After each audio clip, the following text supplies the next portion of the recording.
So this is the latest on licensing. Here with Joey Regs. I'm David.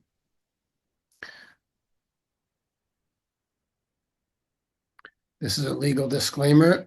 Everything we talk about today is not legal advice. It is for informational purposes only. If you have any legal questions pertaining to your situation, give us a call. All right, let's get into it. Got a big room filling up here. Today's agenda. Joseph, you want to tell us what we're going to talk about today? Sure. On our list today, we have liquor license timelines, the outdoor dining process, issues and trends with community boards in New York City, and how to keep your place open and compliant. Exciting. Let's start with beer and wine and faux liquor. And let's talk about the questions that we hear most often. And the first question is, how long is it taking to get both a beer and wine and a faux liquor? And where can you and where can't you get a full liquor license these days? Because it's changing all the time, isn't it? Yeah, so what's changing is the timeline and the mechanics of how we get to that license at the end of the road. Timeline wise, beer and wine or full liquor, you're really looking at 8 or 9 months from beginning to end of the licensing process, from when you file to when your license gets conditionally approved. Maybe full liquor takes a little bit longer, but for the most part, you're in that 8 to 9 month window, which is obviously too long. The good news is that what's happened over the last couple years is that the state has relaxed some of the restrictions with respect to who is eligible for a temporary permit, basically paving the way for people to get open sooner. It's an acknowledgement by the state that 8 to 9 months is crazy. And instead of fixing the process and getting it down to 3 or 4 months, what they're saying is we can't do that. It's too big of a lift. So instead, we're going to make it so that you can be eligible for a temporary permit while we're working. You can at least open for business. Let's talk about what that looks like. So I'm going to open up a restaurant on the Lower East Side. I want full liquor. First, I got to give 30 days to the community board. So that's already 30 days. Then you're saying it's 8 to 9 months after the 30 days if I file on day 31. So it's really 9 to 10 month process. Talk to me about how the temps work for both full liquor and for beer and wine. So for beer and wine temporary permits, virtually every single space is eligible for them. And the way it works is when you file your license application for your full license with the state, you also file your temporary permit for the beer and wine license. You file them together, they go down separate tracks. The beer and wine temporary permit should be issued in 2 to 4 weeks after you file, no matter what. And when you With say beer and wine temp, this is so you're applying for a beer and wine license. correct. Put a temp in with your application. This is after the 30 days, after the community board. And 2 to 4 weeks later, you're getting a temporary permit that allows you to do what? Well, you're getting a conditional letter of approval for a temporary permit, which means that if you can show the state photos that you're ready to open and operate, and you're willing to sign a statement to that effect, then they will issue you a temporary permit, which lets you essentially open to the public to sell beer and wine as soon as the permit gets issued. So if you're taking over a space that was fully built out or has very little to do to get up and running, maybe pursuing a beer and wine license and a beer and wine temporary permit is a good bet because we know that you'll be ready to open for business in the most expedited timeline possible. Okay.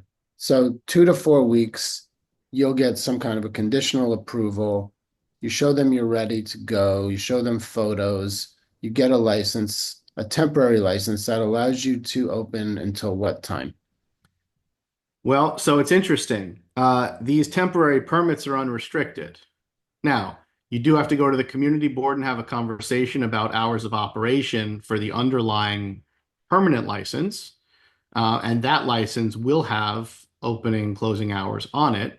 The temporary permits that get issued like this, these beer and wine permits, they're just issued with no time constraints. So in effect, are people with the temporary beer and wine permits staying open as late as they want? They could, but it's worth a conversation about whether that makes sense. So, in other words, if you go to the community board and you ask to be open till 11 p.m. or midnight, you should probably abide by those hours with your temporary permit because that's the promise you made to the community board, and that's what your ultimate license is going to yield you. Uh, on the flip side, if you told the community board you wanted to be open till 4 a.m. and they said no, so there's no deal, you're within your rights to be open till 4 a.m. with that beer and wine temporary permit. And then obviously the process concludes at the state liquor authority with a public hearing about whether or not you should have the 4 a.m. close or something lesser. Okay. So you put in your beer and wine application, your temp, you're talking from the time you start the process, meaning notify the community board, you're a couple of months in and you're getting a temp for beer and wine. Correct. What about for full liquor?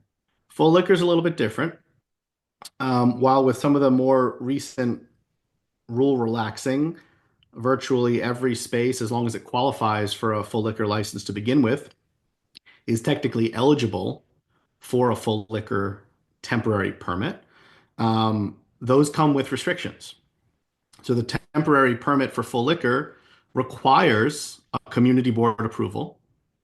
So if you go to the community board and you tell them what you want to do and they say no, you don't get a temporary permit at all. So you have to make a deal with the community board and get their approval. You're also required to close at midnight 7 days a week. Even if the community board was going to give you 2 or 3 or 4, the temporary permit for full liquor cuts you down at midnight 7 days a week until the full license ultimately gets issued in that 8 or 9 month time frame. So let's play that out. I want to open up my restaurant. I give the community board 30 days. I go to the community board. They say, okay. I put in my application along with my temp permit application. I get the temp in another 4 weeks. That allows me to, No, the full liquor license temps you don't get in 4 weeks. how long Those are is that? more like 3 months Oh, 3 months. Okay. because the So liquor now authority won't issue those until after you have your 500-foot rule hearing. I see. So now we're 4 months from the start, and now I'm finally getting a temp that allows me to operate until midnight only. And then I'm waiting another 4 months or so for the full application where I can open my usual hours. Is that right? That's correct.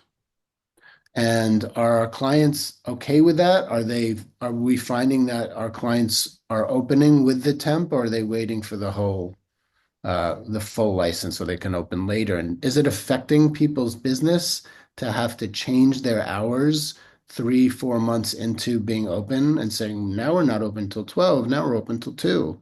Yes, what's happening and the conversations we're having more and more often is whether the concept could work, at least on a preliminary basis, with beer and wine.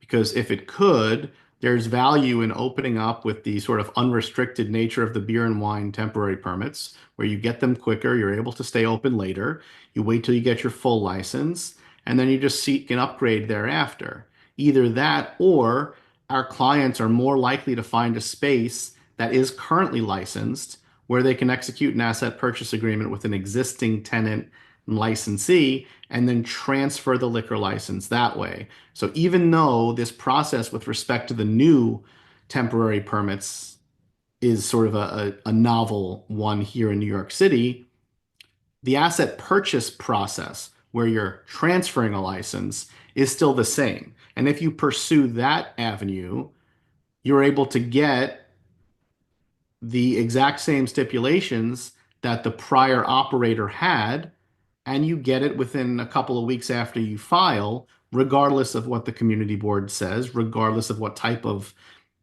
license it is. Let's talk about that for a second, because we have a lot of people who are doing key money deals, also known as asset purchase agreements, also known as APAs. And a key money deal, just to remind everybody, is when you buy the assets of another restaurant that's going out of business.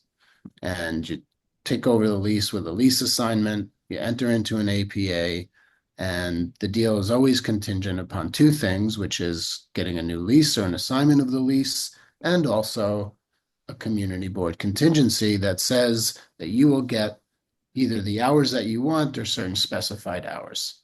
So take us through that process. We go through an APA, we sign the deal, we put in our application after the community board notice. What's our timeline now for a full liquor license? So the timeline for full liquor is going to be the same. You're going to be in that 8, 9 month range from when it gets filed, And what about but him? you're going to be on an expedited path to get that temporary permit. You get that temporary permit issued in a similar timeline to the beer and wine version of the temps that we talked about earlier. Two You're to four talking weeks. about 2 to 4 weeks from when you file. Okay. So it's a big deal if you're ready to open quickly. If you're not ready to open quickly, not as big of a deal. But it's still a big deal with respect to the closing hours, though, and the method of operation and things like that, because if you're executing an asset purchase agreement and you're transferring that license, not only are you getting your temporary permit in expedited fashion, but you're getting it with stipulations that will work for your business as opposed to potentially some stipulations that would cause you to close too early that would create a problem. You mean stipulations that would work because there's already stipulations in place and you get the benefit of those? Yeah, so your example of the bar on the Lower East Side that's open till 4 a.m., if you were to pursue a temporary permit without an asset purchase agreement, you'd have to close at midnight until your full license is issued with 4 a.m., and that's only if the community board agreed to it. Hmm. If you're buying the assets of an existing bar that has stipulations letting it open till 4 a.m. in the Lower East Side, once your temporary permit gets issued, that permit that's issued allows you to be open till 4 a.m. What happens if you go in front of the community board and they say, we don't want you to be open till 4 a.m. and we know it's an asset purchase agreement, but we want you to close at 2 a.m. every night? If you agree to that, then you make your deal and your final license will be at 2, and the temporary permit that gets issued to you, you should close at 2 also. I see. If you don't agree to it, then you can use the temporary permit that gets issued till 4, and you can fight it out at the liquor authority when it comes time to getting your full license. We hear that a lot. We hear this fight it out at the liquor authority.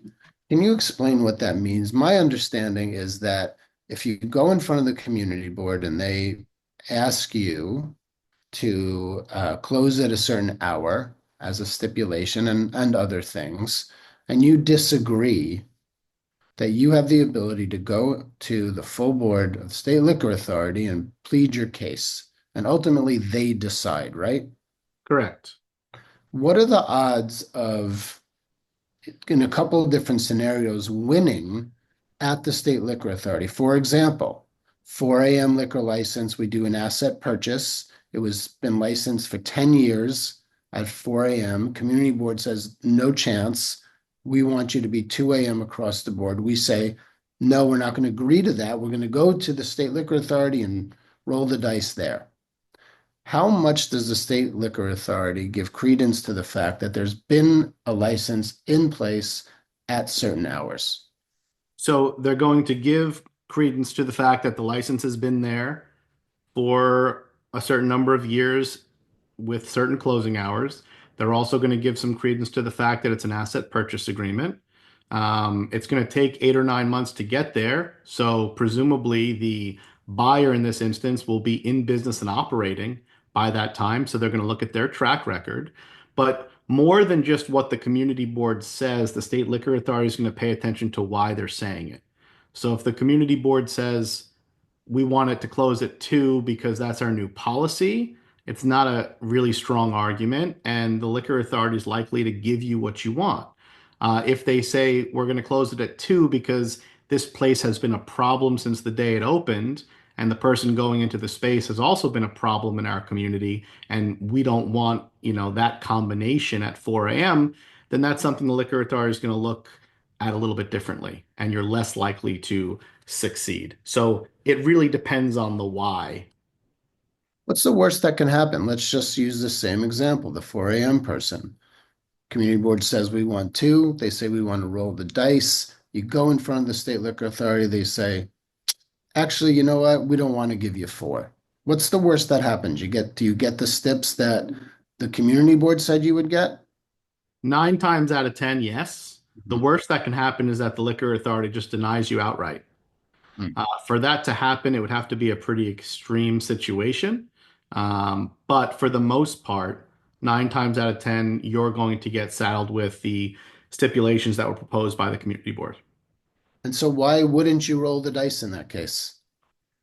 Well, it depends. I mean, if you have a temporary permit and you're going to be open for business in the interim, I kind of want to roll the dice most times. If Mhm. there's no temporary permit, and this is the difference between generating revenue in a space or just pouring money into it for 8 or 9 months, Mhm. I might think twice about rolling the dice. I'd rather have the peace of mind before I spend any money. Mhm. Okay, got that. Let's talk about I mean, we just talked about this. This is the temp. Um, Anything else we need to cover? I don't think so. Okay, let's talk about outdoor dining. Um, well, I guess we can talk about how screwed up it was for a while, but I think we all know that. I think it probably is helpful to give a quick recap as to how we got here, and then we can talk about where we are now. So, talk about what happened and where we are right now and what's happening. Yeah, so look, obviously I don't work for the Department of Transportation, so I can't comment on what's happening internally there. But from the outside and from our perspective, this program was rolled out way later than it was originally expected to be rolled out. Um, we filed a lot of applications, as did many people, and the applications were just reviewed so slowly. And whether that's because, of a staffing issue, an infrastructure issue, a technology issue, who knows? I'm not going to speculate, but whatever it was, it took, a year for a handful of applications essentially to get reviewed, and there's thousands in the queue still. So what DOT did was they said, you know what, there's no way we're going to be able to get through all these applications in time for this season. So we're going to issue conditional approvals. And once you have a conditional approval, you're good to go.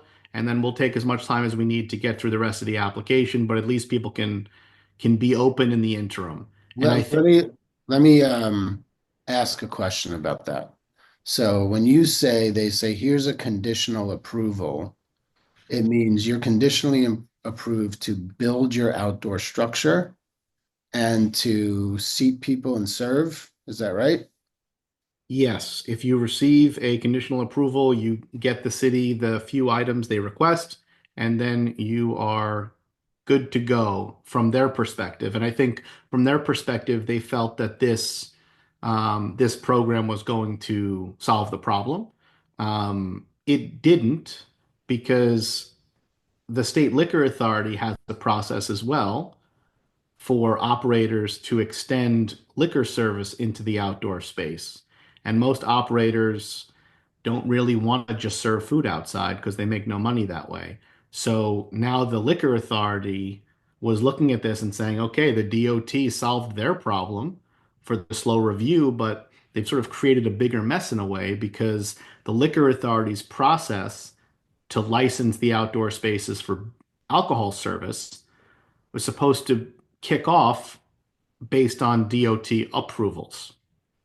So they had to then change their process to tie it to approvals or conditional approvals to allow people to make those applications and hopefully get an expedited review and still get open to salvage at least some of the season.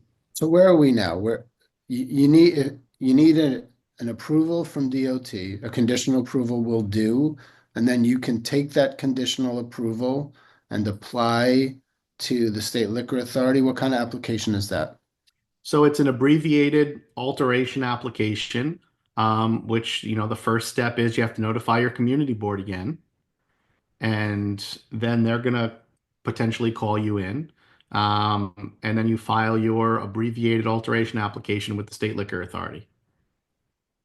And that takes how long to get approved? We're seeing about 30 to 60 days. All right. So if you're getting a conditional approval from DOT today, and you said there are still thousands of applications that are waiting on conditional approvals, Yes. what percentage do you think of applications that were filed? We filed so many of them. Give me an idea. What percentage have conditional approvals or how many are still waiting? How many are waiting? Man, probably more than 50%. Okay. So if they get an approval today, we are now, May 12th. 30-day notice to the community board, Yep. did a June 12th, and then you're waiting till July or August 12th before you can serve outside. Yep. And there's no way to make that any faster. Is that right? There's no way to make it any faster. What are people doing? Are people opening up and not serving and waiting? Are they opening up and serving illegally? I'm not saying that we're recommending that, but what are you seeing on the street? Well, look, I mean, the guidance that's out there is a little fuzzy. So I think some people are using that to their advantage, and a lot of people are opening and serving while they're waiting. Mhm. What do you mean it's fuzzy? What's fuzzy? There are some questions as to whether you can serve while you're waiting. There are some questions as to whether you can serve with one type of outdoor space versus another type of outdoor space. Mhm. So I think instead of looking to clarify those things, I think a lot of people are going to just be comfortable in the gray area and say, you know what? We'll see whatever kind of fine comes, and it's going to be well worth it. The problem is that if you are operating in one of these more aggressive community board areas, and I think everybody knows where those are, One, uh, two, and three. you're gonna have you're gonna have people, neighbors, residents who are aware of the rules, and they're gonna see you serving when they know you shouldn't be, and they're gonna run up to the liquor authority or they're gonna run to the community board and they're gonna complain about it. And that is just going to slow down your process later because when you do apply for that alteration, if you haven't yet, these people are going to come and they're going to complain that you've been serving illegally anyway. So why should they support you to get your alteration? And we've seen that play out a few times and it becomes a big pain in the neck. What do you mean? What do you mean it becomes a pain in the neck? You mean someone has filed an alteration application to serve liquor outside and a community board has opposed that application at the state liquor authority level, and then what's happening? Well, it hasn't gotten that far yet, but instead of getting an administrative approval from the state liquor authority for your outdoor dining alteration, it's going to have to become a full board issue. And those meetings only happen essentially once a month. So now all of a sudden, your whole season's in jeopardy. The season's already in jeopardy for more than half the people who applied on time. Correct. What That's is this going to look like next year? I mean, already we are putting them up and taking them down and storing them and paying companies to, thousands of dollars to do it for us. And now we're not serving. Is there anybody talking about next year and how we can fix it? I think the hope is that a lot of this work gets done in the off season and next year everything is set already. Um, Look, I think people on all sides of this are acknowledging that it's a mess and are acknowledging that the people who are suffering the most are the operators in New York City. I've had conversations with different community boards in Manhattan that have gone out of their way to create processes so that they can expedite this part of this to allow them to allow operators to get to that next phase as soon as possible. Some community boards were even letting us notify for an alteration before a conditional letter of approval or before a conditional approval was received by DOT, just in anticipation that it was coming before anyone announced that this was even going to be allowable. So I think community boards, as much as they like to give operators a hard time, They're even going out of their way to try to create a scenario where operators can get up and running the right way sooner. But that's pretty surprising, I have to say. But kudos to the community board or two that's doing that. Um, Anything else we need to know about how we can get this done, what we need to do? If I haven't applied, is it too late now? The applications are done on a rolling basis, but you know, it depends. It depends why you haven't applied. If you haven't applied because you just signed a lease and you've got a lot of work to do, I wouldn't even bother yet because you can't apply for the DOT until you have your Department of Health permit, and I wouldn't advocate getting that until you're very close to being ready to open for business. So that's going to be an off-season project, and you're just going to have to punt, this season. If you haven't applied yet, but you're open for business already, might as well apply and get it in. Um, Start that clock ticking as soon as possible, but just temper your expectations accordingly. How much does it cost now to apply? I mean, it's going to depend where your location is. It's going to depend how big the outdoor dining area is. It's going to depend whether it's road bed or sidewalk seating. There's a number of factors. And how is it working with DOT? It used to be the Department of Consumer Affairs that we worked with, and they were a nightmare, just like every other city agency. How's DOT? Um, Maybe slightly better, but you know, not the best.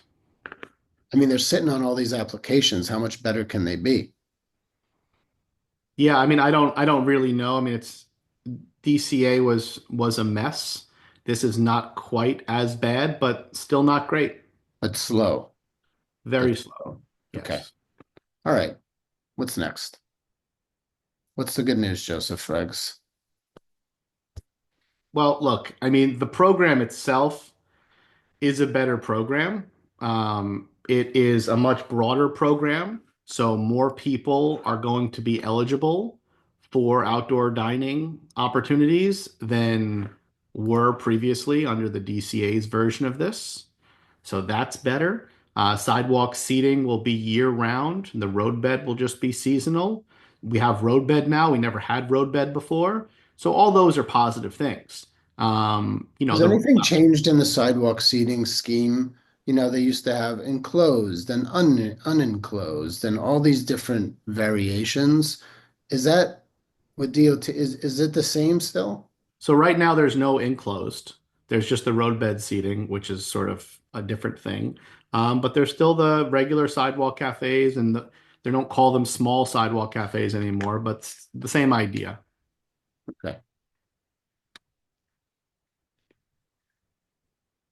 And so we talk about the community boards all the time because we have to. Um, what's the story with, oh, I mean, we know how they behave because there's a long track record with liquor licenses. If we go to community board one, two, or three, you can pretty much handicap what the hours will be, what they will or won't accept, because if nothing else, they're fairly consistent with that, with those kinds of things. How are they with outdoor dining? What kinds of stipulations are they asking for us, and how much of a hard time are they giving us over what issues? Yeah, it's a good question. So I will say that, like I said, community boards, a few of them are really going out of their way to try to find ways to make this more user-friendly for operators. Being upset with the fact that, things didn't roll out the way they were supposed to. So, kudos to them for that. Um, as far as how they're dealing with outdoor dining generally, they are looking at the greater impact. So they are looking at 10 places on a block that all have outdoor dining, and they are thinking about it in that context. Not like this operator only wants two or three tables outside, this one only wants three or four tables outside. They are looking at it more globally in that on this block we have 10 outdoor dining situations, and that's a combined 100 people, and now this block is a problem. So we're seeing them tighten up the outdoor dining with respect to maybe a backyard space because that's adding to the outdoor noise that's already happening. We're seeing them sort of try to tighten up the outdoor space across the board. And, one of the programs that a few different community boards, different versions of it, that have been rolled out is they've sort of come up with a set of broadly acceptable stipulations for sidewalk seating or for roadbed seating. And they're basically saying to operators, if you're comfortable signing this stock list of stipulations, you don't even have to come to a meeting. We'll wave you right through. You can get going with your application to the state, and we're all going to be happy. So, there are some community boards where I know Community Board 2 last week had 50 items on the agenda in just one night for outdoor dining.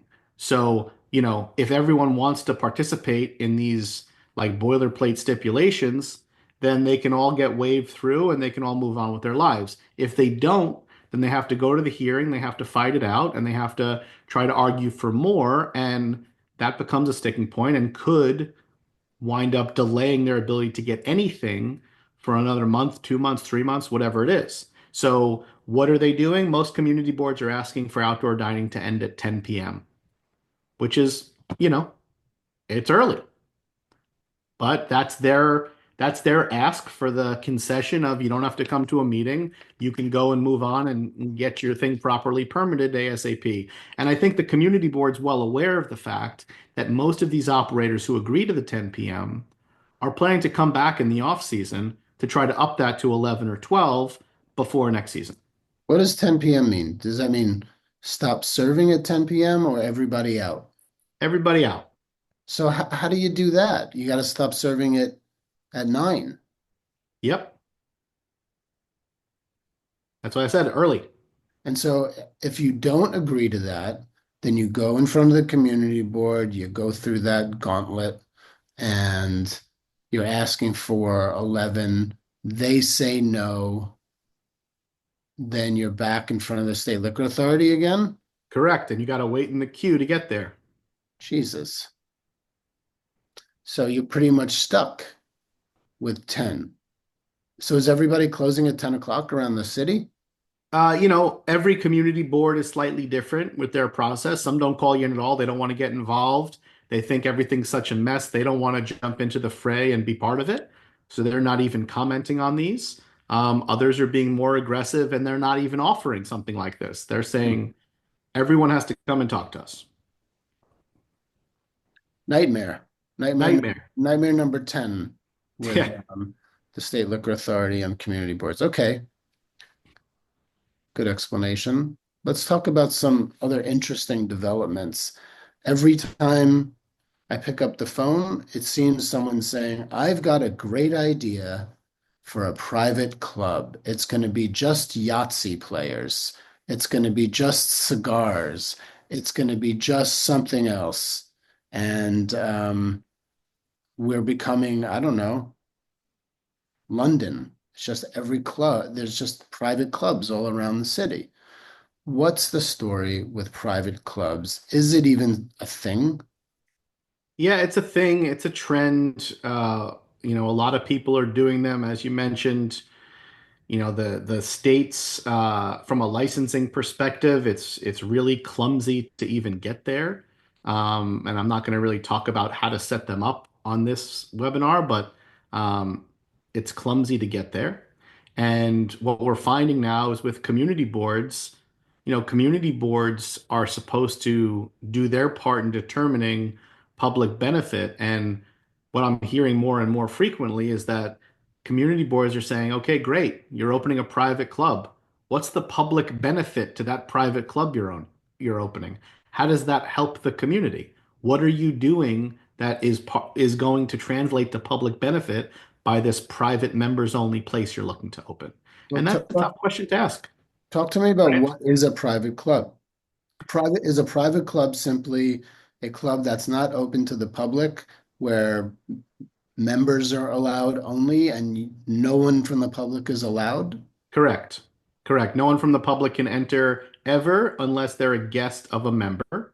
And you see this in the context, you might see it in the context of um, like an athletic club. You might see it in the context of a residential building where the amenity is for residents only. You might see it in the context of a higher end commercial building where amenities are only for commercial tenants, things like that. And is there a special kind of liquor license that goes along with a private club? And how does the SLA deal with private clubs? Correct. So you have to pursue a club class of license instead of an on-premise license. And in order to qualify to do that, you need to be a not-for-profit entity. So all these private clubs are not for profit? Correct. How on earth is that the case? So this has been an issue that's been discussed at the State Liquor Authority quite a bit recently. I see my friend Donald Bernstein on this thing here. He does many of them, and it's become an issue because community boards complain about it. The Liquor Authority sometimes complains about it, and the reality is this law is terribly outdated, and it was contemplated when the only private clubs they were thinking about was the Italian American Society of this neighborhood or the Rotary Club or the Knights of Columbus. It was not thought about in the context of the higher end, more exclusive places that you see today. How can a business operate as a not-for-profit, charge people $25,000 a year for entrance fees, and then, you know, F&B charges, and be not-for-profit? Where are the actual profits going, and how do you become profitable? That's a webinar all to itself. So I don't want to get too deep into that stuff. There's a bunch of ways to do it. Okay, okay. Thank you for that. So, staying open and compliant, when you're talking about staying open as a bar and restaurant, Yep. okay. How do you stay compliant? And what do we have to worry about every day? So at the end of the day, I think any operator will tell you that their plan for the place they were going to open is not the place they wound up opening exactly, which is not the place it was 10 years later exactly. Their investors may not be the same, their name may not be the same, their layout may not be the same, their concept may not be the same. And all these things require some sort of amendment with the state. The state wants to know who the owners are, what the place is called, what it looks like, and what the concept is. So if any of those elements change, there's a filing that needs to be made, most likely, to update the record. And as places, persist 5 years, 10 years, 20 years, as you open other locations, if you don't take care of these foundational issues and make sure everything's updated, it can have a real snowball effect. And we've seen this in the context of clients of ours who, now have 10 places and are now having the exit conversation. And when there's diligence being done on their businesses, they realize they have an investor in their first place that actually dropped out before they even opened 20 years ago. They realize the trade name on their second place changed 6 years ago and they never updated it. Their fourth place is open way later than it was supposed to be. They never got in trouble, but that doesn't mean it's not a problem. So, all these things, if we stay on top of them as they're happening, they're very manageable. When it becomes unmanageable is when you have to deal with sweeping changes across many places and you have to do it in a pinch. What are the top three things that you see people not being in compliance on? I would say ownership is number one. Who owns the LLC? Because that has to be divulged to the SLA, right? Correct. We have people who create a holding company structure, a couple years in, and they don't memorialize that. We have people who buy out minority investors a couple years out, and we don't memorialize that. And then we have to do a big purchase or a sale later, and nothing's adding up, and we're wondering why. Mm. So that is probably number one. Number two is concept. Concepts morph over time. and maybe something started out as a fine dining restaurant with a bar, and over time it started to creep into more of a bar. And now here we are 10 years later, and it's a dive bar on the Lower East Side, and it's supposed to be a French restaurant. Creates a problem. Okay. So we have ownership, we have method of operation, I guess that would be. What else? And then we have layout. We have people who've extended into a vacant storefront next door and never did anything about it. Well, there's an alteration to file there. Started using their backyard. It's not on the liquor license. Started putting chairs out front. Never added it to the liquor license. So I think those are probably the top three things that we see. And when you get caught doing these things, what happens? But it depends who catches you. But generally speaking, if you get caught, there's a fine to pay. But then the bigger issue is now you have to go and make those corrections. And if you're making those corrections and the people who have a problem with you or who caught you are the community board folks or the residents, when you try to file the paperwork to make those changes, they're going to oppose you there. And it's going to turn into a much longer, much more drawn out process than it would have been had you done it when you were under the radar. Hmm. So now you're back in front of the community board and now you're a bad actor. Now you're a bad actor. Now you're the person who's been acting out of compliance for the last 5 years, as opposed to the person who's trying to get out in front of something. Hmm. Okay. Anything else that you see in either the liquor license world or the DOT world having to do with staying compliant? No, I would just, tell people to make sure they understand what the different city and state agencies believe is happening and just reconcile it with what's happening in real life. And if they don't jive, then, we should do what we need to do to make sure that they are the same. Okay. Well, we've got about 15 minutes left, which I wanted to leave for questions and answers because Lord knows you probably spend most of your day giving answers to people's questions. So if anybody has any questions, now would be a good time to put it into the chat box and Joseph will answer them for you. Anything else happening in the world of liquor licenses or licensing that we need to know about? Not really. Not really. We're all kind of fighting the same battle that it's taking too long.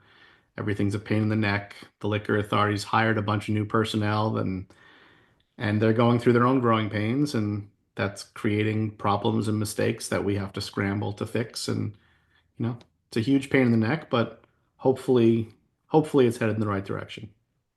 You think the state liquor authority is ever going to get better? Do you think that they'll ever remember they used to have a expedited process for attorneys? Yep. Any So chance of that ever coming back?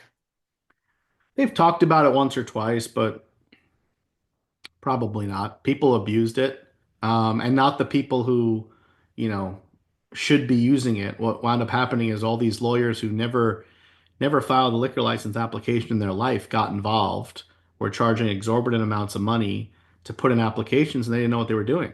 So it was actually creating a bigger problem. Um, we talked about this years ago, but it would be amazing if they created a similar problem process, but attorneys had to qualify to be part of it. So they could basically say, okay, this person does X amount of applications a year, they know what they're doing, let's make them part of it. But they can't do that. Here's a question, and I know what the answer is, but I'll let you answer it. Do community boards grant liquor licenses or approvals on the spot of the hearing, or does the board reserve decision? If you go in front of the community board, are they telling you that night, yes, you're approved, no, you're not approved? How's it work? So, first of all, the community boards don't grant the liquor license. All they do is they give a recommendation to the state liquor authority. But your question is whether they tell you they're in favor of you or against you, or they need stipulations from you. Do they do it on the spot or not?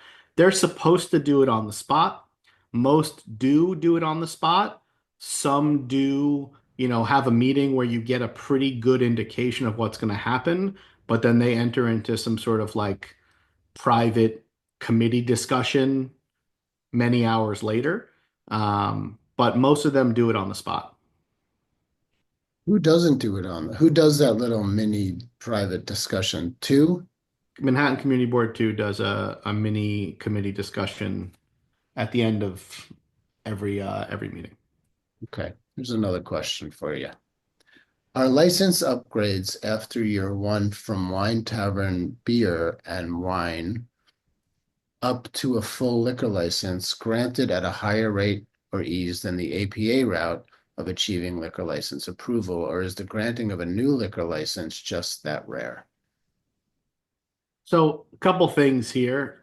If you've been operating for a year with a beer and wine license and you want to upgrade and you have a good track record, it's very likely that you'll be approved for that, unless part of the conversation at your initial meeting was that, the board's not interested in any full liquor licenses, in which case you probably wouldn't be, but you may have a good shot at the state liquor authority. Your best bet at getting a full liquor license is via that asset purchase agreement. That is by far I like that better than getting a new beer and wine and then upgrading to full liquor later. There are definitely instances where full liquor licenses, brand new ones, are issued. Happens all the time. But it is very specific to community board, to neighborhood, to situation. Okay. Well, I think we're done. I don't see any more questions popping up. Thank you, Joey Regs.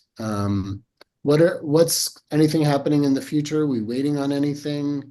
Any news with the liquor authority or outdoor dining, or should we be watching out for something? Yeah, I wish I had something to say on this. I'm waiting every day for something to happen. Yeah, Um, But I think it's going to be kind of more of the same until they figure all this stuff out. The outdoor dining was a mess, and to be clear, that wasn't the state liquor authority's mess. It wasn't the community board's mess. It was very much the city's mess. right. Okay, well, hopefully we'll have less messes. One final question from someone. May a stipulation not allowing a modification application, is that enforceable? It's a great question. It's a great question. I guess it depends who you ask. They are they are being they are creating a problem. That's for sure. The community boards are. Correct. They're well, not the community boards are, but this particular stipulation, community boards, if they made you stipulate to not have any outdoor space, and now you go ahead and apply for it, and you're not going back in front of them to ask for it, it's becoming an issue. Hmm. Is it ultimately going to be an issue? We'll see, because we haven't had any of these cases make its way to the final like decision-making party quite yet. But it's creating a problem for sure. Okay. All right. Joey Regs, thank you so much. Always good to see you. I'll see you soon. Sounds good. Thank you, everybody, for attending and tuning in. Alex, thank you for manning the ones and twos. What do we have next, Alex? What's the next? Next week on Monday, we actually have our final webinar of the spring season. David will be back with Andrew Fine and Winfield Glasscock from our corporate group for a corporate roundtable. So bring your questions. Excellent. Thank you. Thank you all.